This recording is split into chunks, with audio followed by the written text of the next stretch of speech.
begins in the mind. A person's mental attitude has as much influence on their health as any other single factor. The concept of the mind and the body as being one has been around since the beginning of recorded history. However, it is only in the past decade that research has begun looking at how your emotional state can change your immune system. Your attitude about yourself, whether positive or negative, can be the difference between being sick or being well. Several hundred years ago, a European scientist said that the mind and the body were separate, and from then on people accepted it, and that was never proven. And now, in the last, I'd say 30 or 40 years, but particularly during the last 20 years, there's been a considerable amount of scientific documentation in terms of the fact that we cannot make, as scientists, a definite distinction between mind and body, because mind and body are one.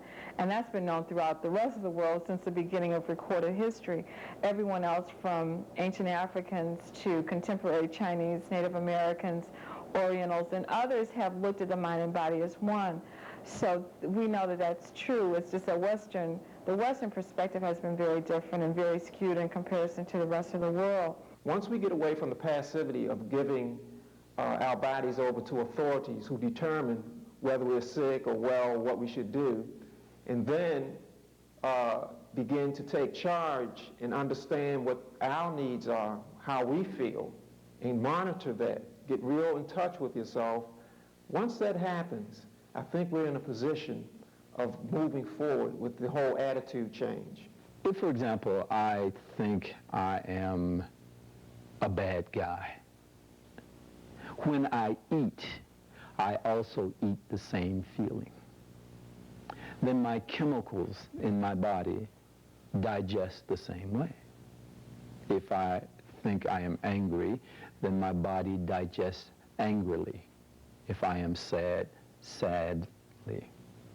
So the chemical composition of my body is now going to take on, in ingesting anything, whatever I think about myself. So if a black person or those who are culturally diverse have no real self-love, then whatever they take into their bodies is going to come in the same way. For that reason alone, we find that a lot of people don't really put a lot of energy into their health. Individuals with cancer and with AIDS, HIV-infected individuals who have not learned how to love themselves are going to give up very easily. The illness is going to take hold because there's a need already to be loved. I would argue that probably the evidence is not all in. And I think that as the research continues, we're going to find that there's a much, much stronger psychological component to what precipitates the onslaught of the symptoms of the disease itself than we realize. Because obviously, another one of the very amazing things about the AIDS virus is that it can lie dormant for so very, very long. And the question is, if it can lie dormant for such a long period of time, 7, 10, 15 years, the question is then, what is it then that finally triggers the attack? You know, is it just something physical? And I think that the evidence would suggest that it's not. Not only that, what is it then that determines the discrepancy between people who seem to be very vulnerable to the presence of HIV infection and to develop the full-blown AIDS, as opposed to those who do not? Any disease only takes hold in willing hosts. Susceptibility is the part of the germ theory that Pasteur left out. You don't just catch a bacteria or virus if you're in good health. You have to be a certain amount susceptible. Now, that's also where the mind comes in as well, because the mind can create that kind of susceptibility. You can bring forward, in my opinion, dis-eases through your thoughts, through negative thoughts, through putting yourself down, through the things that you're told, the things that you tell yourself. Those things can create dis-ease that can affect the body. I haven't seen it fail yet. Every person I've dealt with cancer is an angry person. A client came to my office who was the son of his mother had cancer. He came and he wanted to know if there was anything herbally I could do for his mother, anything I could do to help her. I have never met the lady. I only met him once. When he sat down and he said, my mother had cancer and I want to help her, and it's in its far stages, etc. She's tried everything. I said to him, first of all, I want you to just simply tell me if I am correct. I said, does your mother dislike you? Does your mother want to be alone and doesn't want to have any of the family members around her? Does she feel like this is her house when you're there and holds on to everything? And as I continued numbering these things off, he was saying, yes, yes, yes. How do you know this? I said, it's simple. Your mother has cancer. She's holding on to her own anger. And until she lets go of that, the physical manifestation of cancer in the body cannot be let go of either. It is simple. It's profound, but simple. When you consider the kind of emotional and mental pain and agony which we experience as a matter of course, one would expect the consequence of that to take its toll on the body.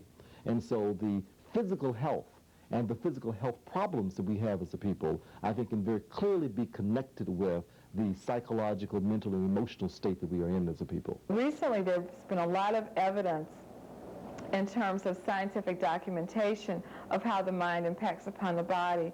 And we know that the way that we think, the way that we feel has a significant impact in terms of our susceptibility to disease, because our emotions trigger the release of certain hormones within the body that can either make us more susceptible to disease or healthy.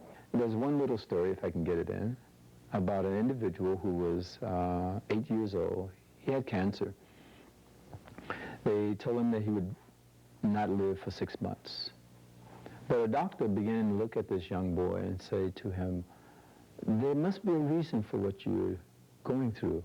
Because he was questioning himself. Why would an 8-year-old boy have to die in 6 months from cancer of the brain?